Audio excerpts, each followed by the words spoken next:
Seat साहब, पाकिस्तान में तो माजी में मुकदमे आप पे कितने हुए या कब आप पाबंदे सलासल रहे, ये तारीख में सबको पता है, लेकिन आपके किसी इंटरव्यू ने भारत में काफ़ी खलबली मचाई है। यहाँ तक कि एक FIR करण थापर जो कि सीनियर भारतीय सहाफ़ी हैं उनके खिलाफ हुई, तो उसमें आपका नाम भी मेंशन किया गया और वो बेचारे बहुत मुश्किल में आए हुए हैं। सुप्रीम कोर्ट उन्हें रिलीफ दे रही है लेकिन उनके खिलाफ FIRs या मुकदमे दर्ज होने का सिलसिला नहीं रुक रहा। ये क्या जाहिर करता है ट्रेंड? यार मैं आई एम शॉक्ड, पहली दफा मुझे FIR इंडिया में लॉन्च हो गई है मेरे खिलाफ। यार ये कमाल की बात है, ये भी कोई मेरा एजाज होना चाहिए। मेरा ख्याल है पहली दफा ऐसे हुआ है कि एक पाकिस्तानी जर्नलिस्ट के खिलाफ for giving his views on Indian channel वो FIR हो गई है। इससे तो ये है कि अगली दफा हम लोग यहाँ से किसी इंडियन जर्नलिस्ट को लेंगे और वो इंडिया को डिफेंड करेगा और पाकिस्तान को क्रिटिसाइज करेगा तो यहाँ तो दर्जनों के हिसाब से FIR लग जाए। मगर आई एम नॉट सरप्राइज्ड। उसकी वजह ये है कि करण थापर ने मुझे बड़े सख्त सवाल पूछे थे जी। और मैंने सीधे सीधे जवाब दिए थे। वो जवाब उनके पास उसके जवाब नहीं थे, तो इसीलिए वो पाकिस्तान में बड़ी कामयाब रही वो interview from my point of view and from. तो अब वहां तकलीफ बहुत हुई बिकॉज जाहिर है वो सारी दुनिया गई, दुनिया ने सुनी मेरी बातें और हम पाकिस्तान का बयानिया जो था वो बुलंद हुआ और इंडिया का जो बयानिया था वो गिरा। तो क्योंकि मैंने खरी बातें की थी।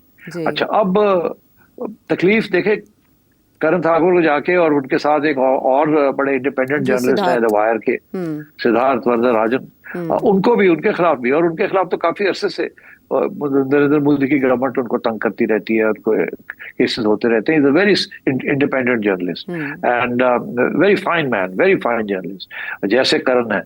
और करण ने तो बहुत से लोगों को इंटरव्यू किया है जिन्होंने आके बड़ी खरी खरी बातें की और यहाँ तक के मेरे बाद करण ने हमारे एक्स नेशनल सिक्योरिटी एडवाइजर उनको भी उनकी भी इंटरव्यू की थी। मोईद ने भी खरी खरी बातें की थी, मगर वो मेरे ऊपर सारा बोझ आया है। मुझे बड़ा अफसोस है पूरा करण, हालांकि करण ने तो ठीक ठाक मेरी खिंचाई करने की कोशिश की थी, कोई गुंजाइश नहीं दी छोड़ी थी उसने, मगर चले अभी I did answer all the questions. अच्छा, अब ये बड़ी इंटरेस्टिंग बात है बिकॉज ये अगर सिलसिला शुरू हो गया कि एक मुल्क के जर्नलिस्ट दूसरे मुल्क के अंदर उनके ऊपर FIR कटनी शुरू हो जाएगी तो ये फिर कहाँ जाएगी ये बात। ये मैं समझता हूँ ये बैकफायर करेगी। नरेंद्र मोदी की government already under attack on human rights and press censorship और मेरा ख्याल है this will create a lot of other issues.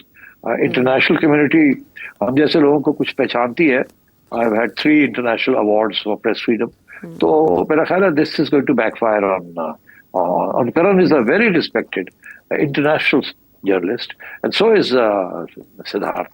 Yes, मगर ये this is typical of this fascist Indian government. ये बीजेपी की गवर्नमेंट है फैशिस्ट। अब जब हम कहते हैं फैशिस्ट तो तकलीफ तो होगी जाहिर है, मगर ये साइन होता है जब आप कमजोर होते हैं ना या डरते हैं या खौफजदा होते हैं किसी चीज से तो आप इस किस्म की नी जर्क रिएक्शन जल्दी से कुछ करो और ताकि आइंदा कोई जरूरत ना कर सके। हाँ, तो इसलिए ये धमकी है एक किस्म की ऑन अदर्स। अब ये होगा क्या, इसके बाद 2 चीजें होंगी। एक तो इंडियन मीडिया वाले जो पाकिस्तानी जर्नलिस्ट के साथ कभी कभी कोई इंटरव्यू कर लेते हैं वो शायद कतराएंगे, कहेंगे नहीं करना है, वो पता नहीं क्या कह देंगे, फिर हम भी विल गेट इनटू ट्रबल। क्योंकि इंडियन जर्नलिस्ट बिल्कुल लेटा हुआ है इस वक्त, बिल्कुल प्रो मोदी। 2, 3, 4, 10 लोग होंगे सारे हिंदुस्तान में जो कि खरी बातें करते हैं, ये इंडिपेंडेंट स्टांस लेते हैं, बाकी सारे तो लेटे हुए हैं वहाँ अनफॉर्चुनेटली। तो इसलिए आई थिंक मैं तो समझता हूँ this is a matter of honour for me कि चले जी एक फाशिस्ट गवर्नमेंट जो है वो मुझे भी पहचान रही है कि I am opposing fascism. But बड़े अफसोस की बात है कि वो करण वगैरह को धर लिया उन्होंने या कोशिश कर रहे हैं। मेरा ख्याल है सुप्रीम कोर्ट जो है उन्होंने अप्लाई किया है।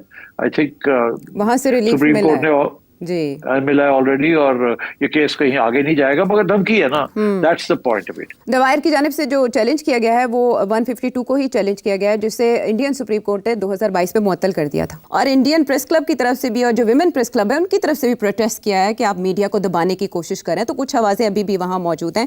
सच अगर हजम नहीं हो रहा तो फिर ज़ाहिर है उसका जवाब ऐसे आएगा कि कुछ भोंडे मुकदमात का इंदराज कर लिया जाएगा जिनकी बुनियाद नहीं होगी। अच्छा सेठी साहब, एक और बड़ा मामला गाजा का। हाँ, कहत साली बाकायदा तौर पर बयान की गई है और कहा गया है कि जो कहत है ये مین میڈ ہے, انسان کا کریٹڈ ہے, اور اسے ختم کیا جا سکتا ہے فوری اقدامات لے کر, کیونکہ پہلا فیز بنیامین نیتن یاہو کی جانب سے شروع کیا جا چکا ہے غزہ میں آپریشن کا.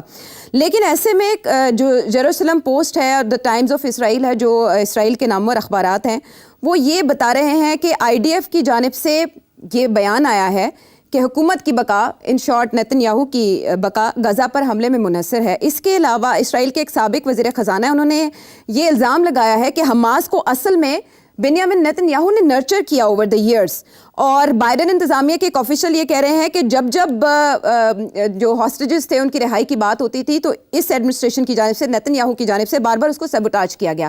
یہ آگے پیچھے یکے بعد دیگرے 3 خبریں ایسی آئی ہیں جو بتا رہی ہیں کہ ان ہاؤس یعنی گھر کے اندر سے بنیامین نیتن یاہو کے خلاف بات شروع ہو گئی ہے. اس کا اشارہ آپ اپنے انالیسز میں پہلے بھی دے چکے ہیں. سو کدھر جا رہی ہے بات اب اس کے بعد؟ بالکل جی, میں اس کے بارے میں کہہ چکا ہوں کہ ریزسٹنس انٹرنیشنل تو آ رہی ہے, مگر انکریزنگلی آگے ڈومیسٹک سے بھی آئے گی. اور اس کا اشارہ پہلے میں نے کیا تھا کہ 17 x high people, cabinet members یا فوج کے لوگ نے آلریڈی ایک ڈاکیومنٹ سائن کیا ہے جس میں انہوں نے اعتراض کیا ہے آن نیتن یاہوز اینٹی پیلسٹائن پالیسیز, اور سمجھانے کی کوشش کی ہے کہ بس کرو, یہ جو تم کر رہے ہو یہ اس کے ساتھ اسرائیل کی جو پوزیشن ہے وہ کمزور ہو رہی ہے, اسٹرانگ نہیں ہو رہی. تو وہ تو ریزسٹنس ہے وہاں, اور جو اپوزیشن ہے وہ تو خیر ویسے کر ہی رہی ہے, اور انٹرنیشنل کمیونٹی بھی کر رہی ہے. اب وہ دیکھ رہے ہیں سپٹمبر کے اندر جب جنرل اسمبلی سیشن ہوگا تو کنٹریز لائک فرانس, کینیڈا, ان لوگوں نے تو آلریڈی کہہ دیا ہے کہ جی ہم we are going to end up recognising Palestine اگر آپ بند نہیں کریں گے. اور وہ بند کیا کر رہا ہے, وہ تو اور بڑھ رہا ہے, وہ سیز فائر کی طرف سے جا ہی نہیں رہا. وہ تو اب اپنی فوج ریزروسٹ, اس نے 60,000 ریزروسٹ کال کر لیے, اور وہ تو پورا غزہ کو ٹیک اوور کرنے لگا ہے. اور وہاں 1 ملین کے قریب 8 لاکھ سے 10 لاکھ پیلسٹینینز کو پش کر کے آؤٹ آف غزہ ان کو اوپر بھیجنا چاہ رہا ہے. تو مطلب ہے کہ وہ تو اٹس ٹیریبل. ابھی لوگ باتیں کر رہے ہیں, وہ کہہ رہے ہیں کہ 37 سے 40% جو کیجولٹیز ہوئی ہیں وہ بچے مارے گئے ہیں. It's unbelievable.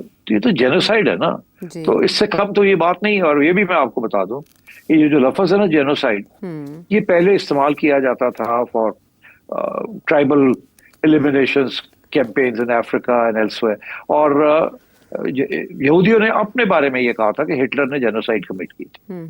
اب ساری دنیا جو ہے نا وہ کہہ رہی ہے اسرائیل جینوسائڈ کر رہا ہے. تو یہ ایک بڑی نئی ڈیولپمنٹ ہے. اب بچے کو اس لفظ کی سمجھ آ گئی جینوسائڈ کا مطلب کیا ہے. اینڈ سو دیئرفور آئی تھنک یہ اسرائیل کے گلے پڑ رہی ہے یہ بات. اور اب یہ جو اسرائیل نیا اقدام کرنے لگا ہے, نئے قدم اٹھانے لگا ہے, یہ اس کے اوپر کافی بیک فائرنگ بھی ہوگی, اور میں سمجھتا ہوں انٹرنل ریزسٹنس بھی نیتن یاہو کے خلاف پڑ جائے گی.